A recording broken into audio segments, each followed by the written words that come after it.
Today we welcome a special guest and musical performer, Jenni Alpert, also known by her birth name Cami, to share her personal experiences supporting her biological paternal family members who experienced homelessness.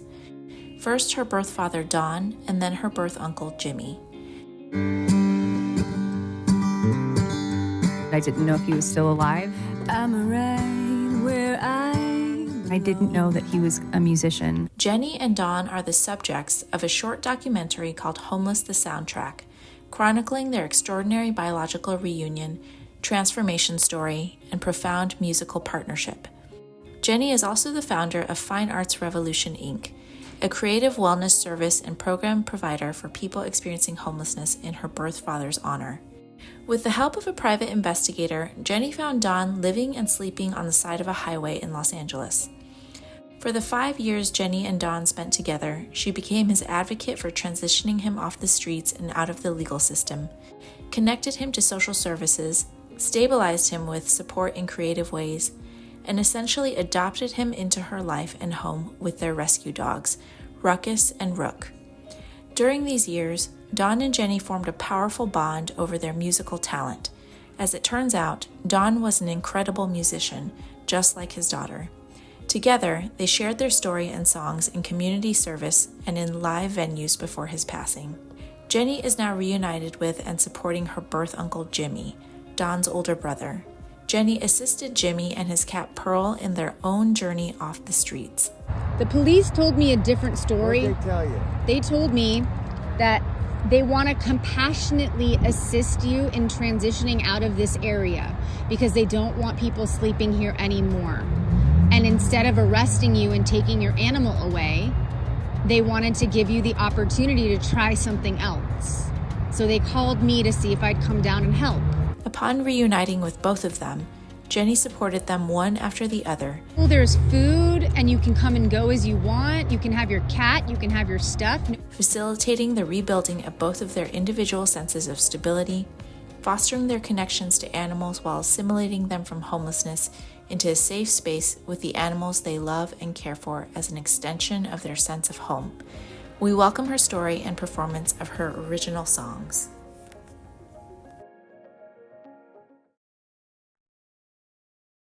Jenni, hi. Would you mind coming off of mute?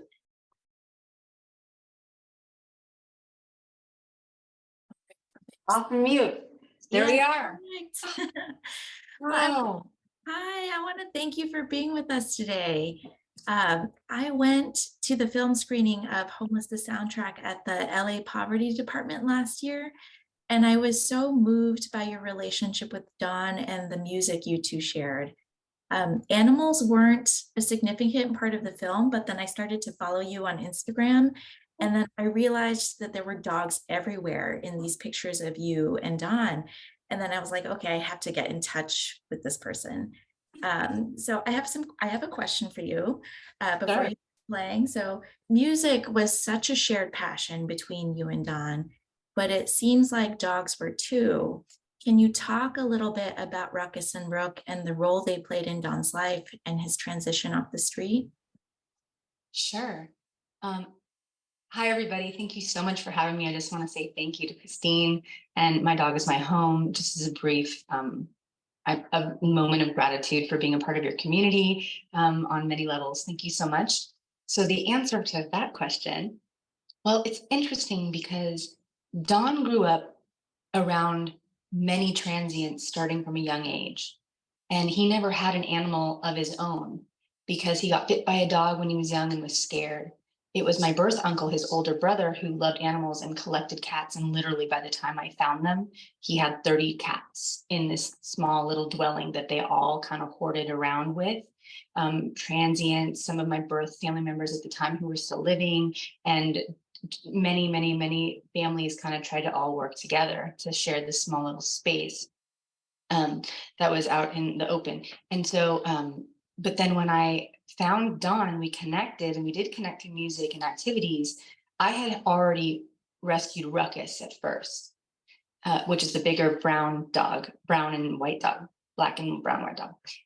Now, the small little Chihuahua, whose named is Rook because later Don named him Rook after the chess piece, because chess was a big piece of Don's life as well.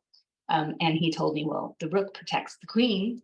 We rescued Rook. We were trying to actually get all the cats and the dogs there, because there was more than just Rook, in this dwelling area, homes, because the dwelling area was getting knocked down. All the transients were leaving. Some of the family members that were there that I knew in the beginning had passed away. So there was just, Don was running from the law. There was a lot of things going on that was making this transition at the first incarnation of our relationship move quickly. So I use the idea of rescuing these animals out of the dwelling, helping them get homes, as sort of a metaphor for Don's initial connection of helping himself. Well, Rook wouldn't let us let him go. He really just globbed onto us. So we started out as fosters. And this is kind of fast forwarding, but through the course of a month or so, I got to know Don in the field, with a lot of skill that I had acquired over the course of many years, working in different demographics of people that struggle with different things, the mental wellness spectrum, homelessness, autism, all these different concepts. And so it all sort of applied to this moment.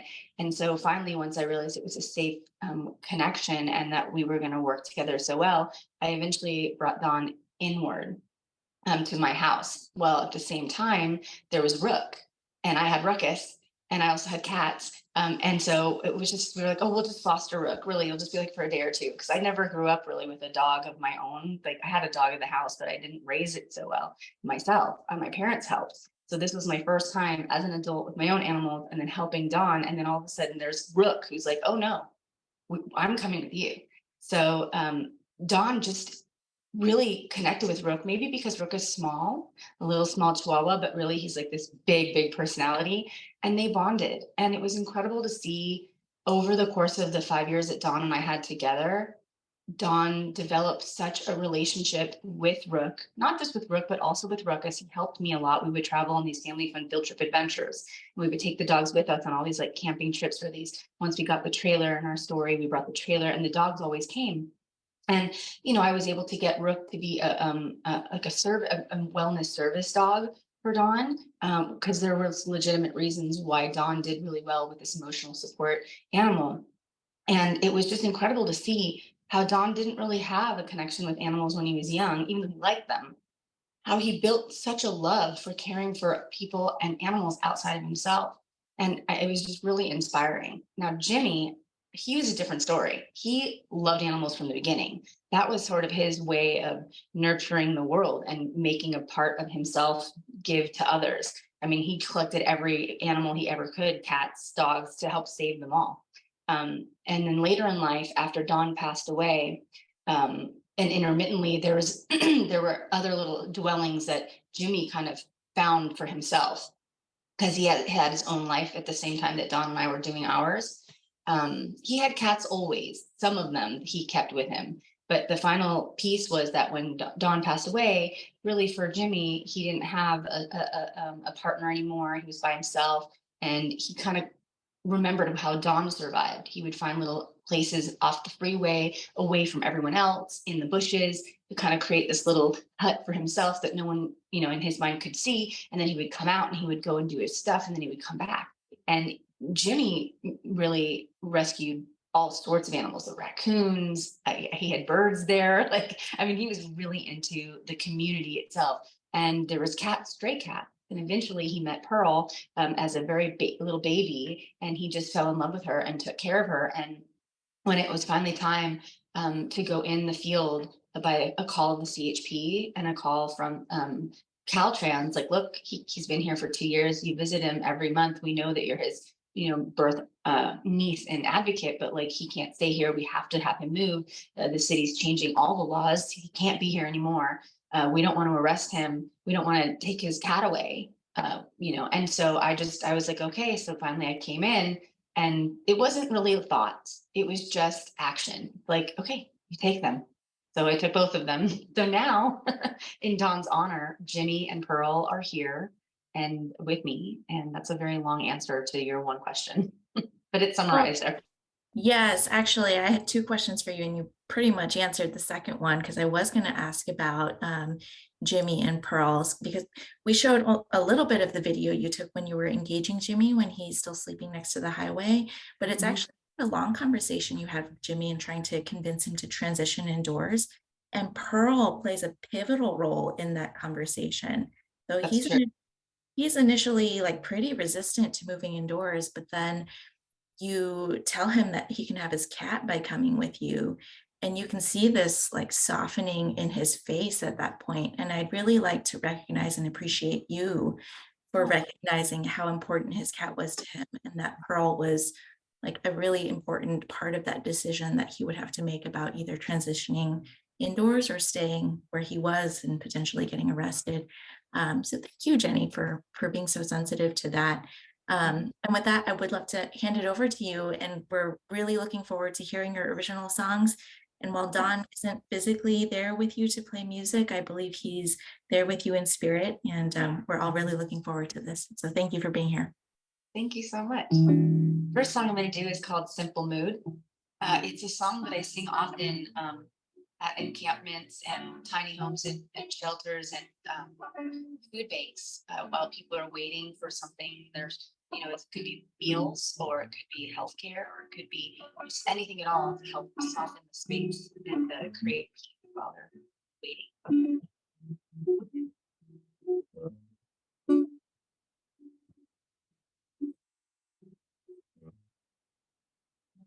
It's like I when I feel a melody capture the inside of me, feeling that I belong in a different time of day. All of the hours they pass by, suddenly I'm stuck in the middle of nowhere, where the sun don't shine, the moon don't glow at all. It's between the break of new September dawn. I want to see the change even when the clouds don't belong. There's more of me to be a part of this cycle of evening rains and spinning stars in the sky. I want to lose control, to feel defeated. But the dawn's too weak and I'm too strong to cry. Suddenly I got in the middle of nowhere, where the sun don't shine, the moon don't glow. Oh, it was between the break of new September dawn. I don't watch the seasons change even when clouds don't belong.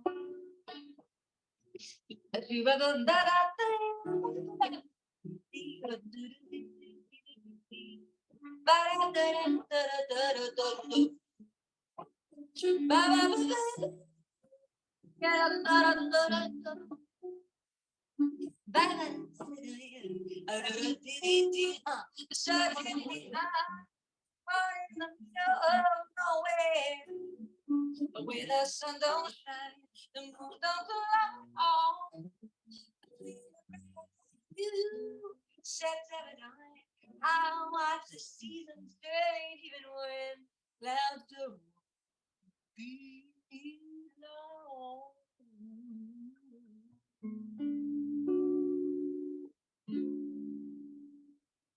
Thank you, Jenni, for that first song. I want everyone to experience this in the best way. So is there a way you can adjust the setting on your audio? Sure, I did, sorry. No, that's okay. Was it enable or unable? Is that one better? Yes. That's the way it is. Oh, sorry. Oh my gosh, you guys, I'm so sorry. Well, maybe I'll do like a little curve of that, and then I hope you don't mind, and then I'll just transition to the second song. So the first song is Simple Mood, and the second one is called Up in the Air. Up in the Air is a song that Don and I performed together, and it was featured in the short doc Homeless, the soundtrack, as the theme song. It's a song that I wrote before I met Don, but I could have written it knowing him right then and there, and it's just about traveling, really the world being your home, or home is where the heart is. So I'll just do like a medley of the two so you can actually hear. Thanks for helping me with that sound bit. It's like finding a simple mood when I feel a melody capture the inside of me, feeling that I belong in a different time of day. I'll follow the hours as they pass by. Suddenly I am caught in the middle of nowhere, where the sun don't shine, the moon don't glow at all. It's between the break of day, new September dawn. I don't watch the seasons change, even when clouds don't belong. There's more of me to be a part of this, a cycle of evening rains and spinning stars in the sky. I want to lose control, to feel and feed it, but the dawn's too weak and I'm too strong to cry. Suddenly I'm caught in the middle of nowhere, where the sun don't shine, the moon don't glow at all. It's between the break of day, new September dawn. I watch the seasons change, even when clouds don't belong.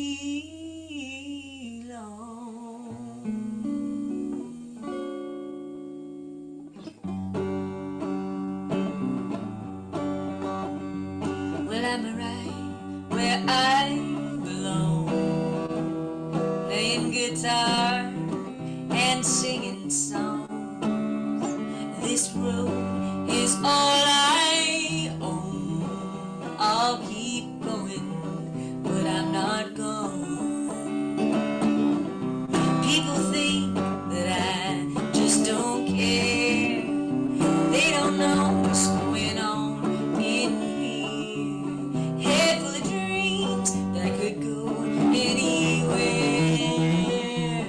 Guess you could say I'm up in the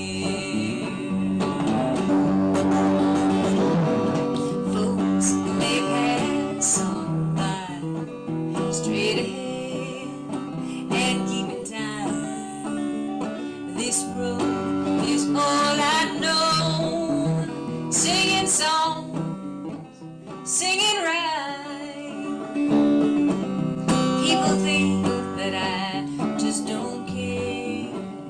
They don't know what's going on in here. Head full of dreams that could go anywhere. Guess you could say I'm up in the air. Up in the air, where feet don't need no shoes. Up in the air, where the skies are gray or blue. Up in the air, and there's nothing to lose. They don't know, but I do. People think that I just don't care. They don't know what's going on in here. Head full of dreams that could go anywhere. Guess you could say I'm up in the air. Guess you could say I'm up in the air.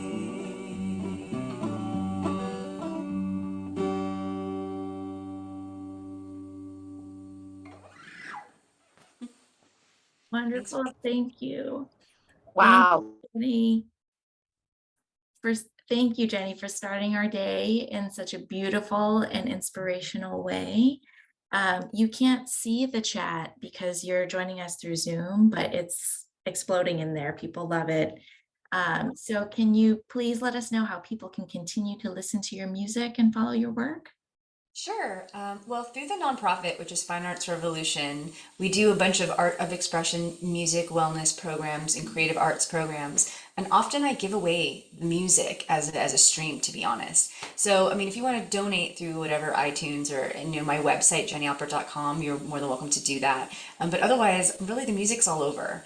It's on YouTube, it's on iTunes. We do a lot of filming of our programs so that the participants can come back and sort of reignite their experience and find themselves when they're doing the interactive piece of our creative wellness workshops. So you can hear music that way live, you can hear the recordings. I have a memoir, it's called Home is Where the Heart Is, an adoption and a biological reunion story. That's also online available. The short doc, Homeless Soundtrack, is also online available. Really just Googling it, or we can share links for a future like email. Thank you so much. And that's it, really, yeah.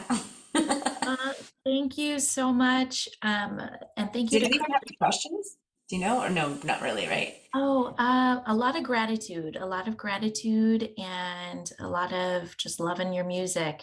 But people will be dropping the questions. If you do have questions, feel free to drop them in the chat, or they can leave them in Whova, and then you can always go back to them afterwards. Yeah, think I it- love this. Your conference is so great. Speakers yesterday, I popped in. I just want to say that you're inspiring. Your organization is inspiring. All of your team members inspiring. Everybody who tuned in today. I mean, what a community nationally. And I just want to say kudos to you because it's a huge feat here, experiencing homelessness and transitioning into a new life that some people may never have ever had before in their lives. Some people had homes, they lost homes. Some people had families and didn't work out. Some people started out with really whatever it was that they see as to be their life, and then they get new opportunity, and all of this on that spectrum of what is and can be. It's really nice to have different organizations helping pave the way with different ways of doing that, and I just wanted to honor yours because it's really inspiring. Yeah. Thank you so much for saying that, Jenny, and I'm really glad to have met you and that now you are part of this community as well. So thanks a bunch for being here.